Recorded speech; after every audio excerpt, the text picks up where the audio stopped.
Jangan khawatir, Tuan Chen. Karena aku telah setuju untuk melayani Anda selama 300 tahun, tidak peduli siapapun yang mengancam Anda selama 300 tahun ini, aku akan melindungi Anda, bahkan jika itu berarti bertarung sampai mati. Li Chunfeng berkata kepada Chen Ping dengan sangat serius.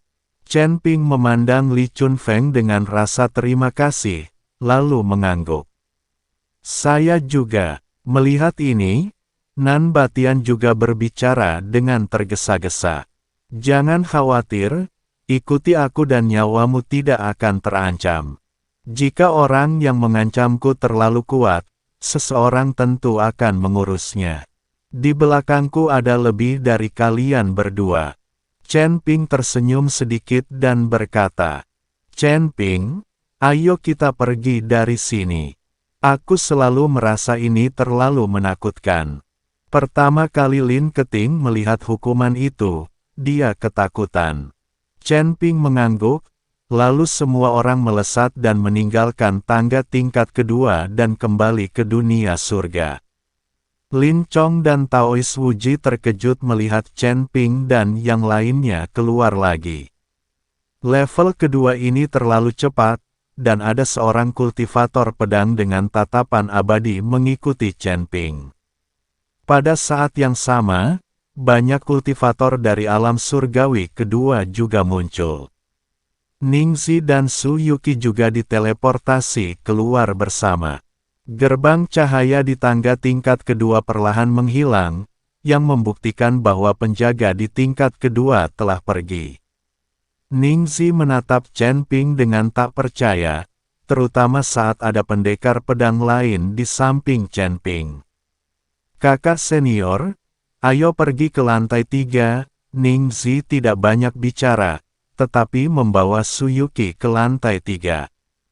Setelah mengucapkan terima kasih kepada Chen Ping, para biksu lainnya juga melompat ke tingkat ketiga. Li Jianxian. Ketika pendeta Tao Wuji melihat Li Chunfeng, dia tidak dapat menahan diri untuk tidak tercengang. Jelaslah bahwa Taois Wuji sebenarnya mengenal Li Chunfeng ini. Master Wuji, aku tidak menyangka kau akan terjebak di alam surga. Pantas saja aku tidak melihatmu selama bertahun-tahun. Ketika Li Chunfeng melihat Taois Wuji, wajahnya juga dipenuhi dengan keterkejutan. Bagaimana kamu bisa berada di tangga itu? Taois Wuji bertanya dengan bingung. Saya membuat kesalahan kecil dan dipenjara di Stairway to Heaven. Li Chunfeng berkata dengan sedikit malu. Kesalahan apa yang telah kamu buat? Taois Wuji bertanya dengan rasa ingin tahu. Ini, bagaimana mungkin Li Chunfeng berani mengatakan bahwa dia sedang mengintip seorang wanita yang sedang mandi? Tuan, jangan tanya lagi. Mari kita kembali ke markas dulu dan beristirahat. Saya akan menantang level ketiga. Chen Ping membantu Li Chunfeng memperlancar segalanya. Tuan Chen, penjaga lantai 3 pasti sangat kuat. Meskipun Anda cukup kuat, saya khawatir akan sulit bagi Anda untuk melewati lantai 3. Menurutku, sebaiknya kau beristirahat dulu, baru berlatih. Aku juga bisa membantu Tuan Chen mengasah keterampilan pedangnya. Li Chunfeng berkata pada Chen Ping. Saya dapat membantu Tuan Chen melembutkan tubuhnya.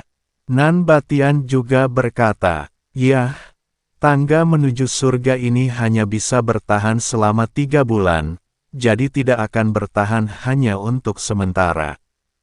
Chen Ping mengangguk. Setelah bertempur dalam 2 pertempuran berturut-turut, Chen Ping benar-benar kelelahan dan perlu memulihkan diri secara perlahan. Kelompok itu kembali ke Sekte Tao. Pada saat ini, jumlah biksu di sekte tersebut lebih sedikit, dan sebagian besar dari mereka berlari ke tangga menuju surga. Saat Chen Ping dalam masa pemulihan, dia bertarung dengan Li Chunfeng dan mengasah keterampilan pedangnya. Dia juga akan melawan Nan Batian secara langsung untuk melatih tubuhnya. Di balik Gunung Tao, lautan awan mendidih. Li Chunfeng menyatukan jari-jarinya untuk membentuk pedang, tetapi sebelum ia bisa melepaskan pedang itu, pohon pinus berusia berabad-abad di tebing mulai menjatuhkan jarum hijaunya. Chen Ping berdiri diam dengan mata terpejam, pedang hijau di lengan bajunya berdengung tanpa henti. Ia seakan melihat Bima Sakti tergantung terbalik di atas tulang belakang pedang. Hati-hati, Li Chunfeng tiba-tiba menyatukan jari-jarinya dan menebas. Cahaya pedang yang terang menembus kabut, tetapi ketika menyentuh 3 inci di antara alis Chen Ping, cahaya itu berubah menjadi ribuan kupu-kupu cahaya. Pikiran Chen Ping dipenuhi dengan berkah. Dia menggambar lingkaran dengan pedangnya secara horizontal, dan benar-benar mengarahkan semua niat pedang yang tersebar. Kemanapun pedang itu menunjuk, lautan awan mengembun menjadi 9 naga putih yang menjulang ke langit. Lengan Nan Batian dipenuhi urat-urat, dan dia menghantam dengan tinjunya yang seperti besi. "Tuan Chen, ambillah ini."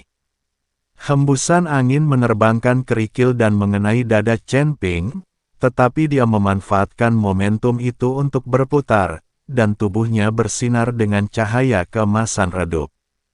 Saat kedua lelaki itu bertarung, seluruh gunung berguncang, mengejutkan sekawanan burung yang menghalangi langit. Tubuh bagaikan kuali, dan kehendak ilahi adalah api. Nan Batian tiba-tiba berhenti tertawa terbahak-bahak, dan Chen Ping merasa seolah-olah organ dalamnya ditempa oleh api. Dia membuka mulutnya dan meludahkan bola udara busuk, yang sebenarnya mengembun menjadi pusaran angin kencang di udara.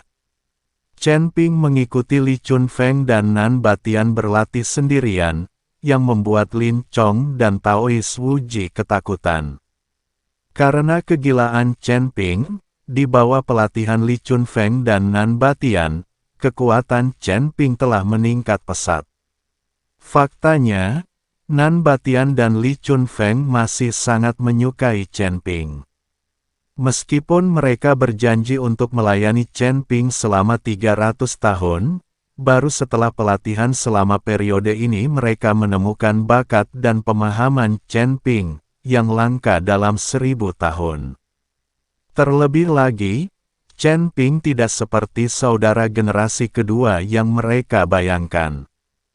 Kekuatannya sepenuhnya karena kerja kerasnya sendiri. Terkadang Chen Ping dipukuli di sekujur tubuhnya, tetapi dia tidak punya niat untuk mundur. Berdengung. Akhirnya pada suatu hari, ketika Li Chunfeng dan Nan Batian masih menenangkan Chen Ping, tiba-tiba langit dan bumi berguncang dan awan hitam bergulung-gulung. Kedua orang yang melihat pemandangan ini tercengang. "Apakah ini awan petir?" Li Chunfeng berkata dengan wajah terkejut. "Siapa yang akan berhasil? Mungkinkah Tuan Chen?" Nan Batian memandang Chen Ping yang berdiri dengan pedang di tangannya, dan dia tidak dapat mempercayainya. Awan petir ini sangat mengerikan. Seharusnya bukan Tuan Chen yang melakukannya. Dia hanya seorang Mahayana tingkat 3. Bagaimana mungkin dia bisa menyebabkan awan petir yang mengerikan seperti itu? Li Chunfeng berkata dengan tak percaya. "Kalian berdua sebaiknya menjauh, jangan sampai kalian terkena badai petir." Itu adalah awan badai petir yang disebabkan oleh kesengsaraan Chen Ping. Taois Wuji berkata kepada Li Chunfeng dan Nan Batian, "Apakah itu benar-benar milik Tuan Chen? Apakah dia bisa menahan guntur yang mengerikan seperti itu?" Li Chunfeng terkejut. "Kau lupa bahwa Tuan Chen bahkan mampu menahan kekuatan Dewa Emas, jadi dia pasti mampu menahan malapetaka guntur ini. Kita harus menjauh darinya." Setelah Nan Batian selesai berbicara, dia menarik Li Chunfeng pergi. Saat awan badai bergulung-gulung, kilatan petir pun bergulung-gulung di awan. Ledakan. Tiba-tiba, sambaran petir menyambar. Chen Ping berdiri di sana tak bergerak, tanpa perlawanan apapun. Begitu saja, malapetaka guntur berakhir, dan tubuh Chen Ping mengeluarkan sedikit bau terbakar, tetapi dia tidak mengalami kerusakan serius apapun. Fakta bahwa Chen Ping mampu menahan kesengsaraan guntur dengan tubuh fisiknya juga sebagian besar terkait dengan Nan Batian. Anda harus tahu bahwa Nan Batian dan Li Chunfeng keduanya abadi di surga. Chen Ping kini telah mencapai tingkat keempat alam Mahayana.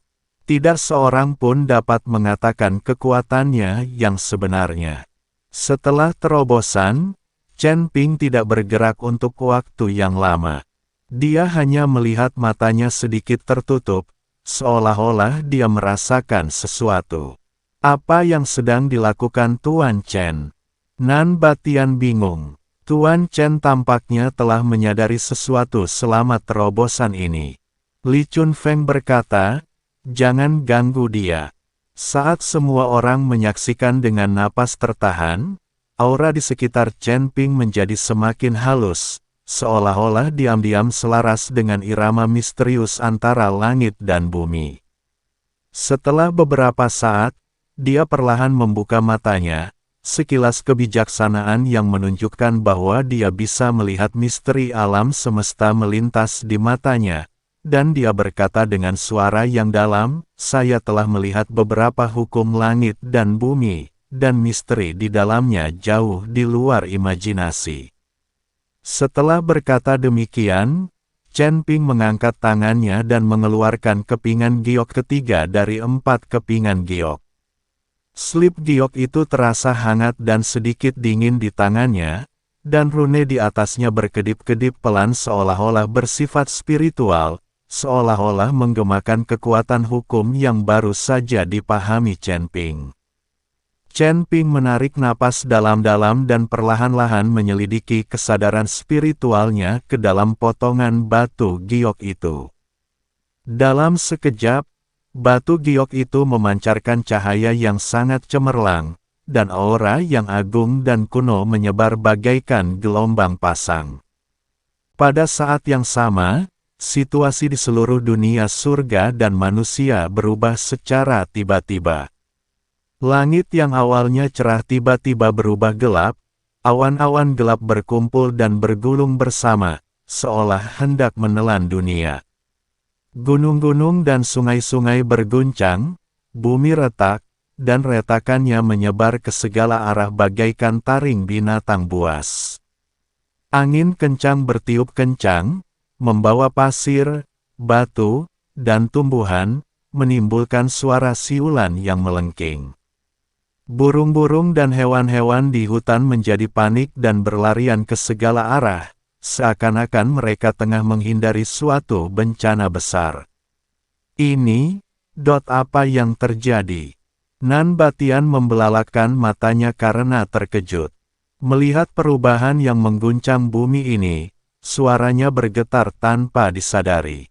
Li Chunfeng mengerutkan kening, menatap kepingan giok di tangan Chen Ping dengan tatapan serius, dan berkata dengan suara yang dalam, "Pasti kepingan giok inilah yang menyebabkan pergerakan aneh di langit dan bumi.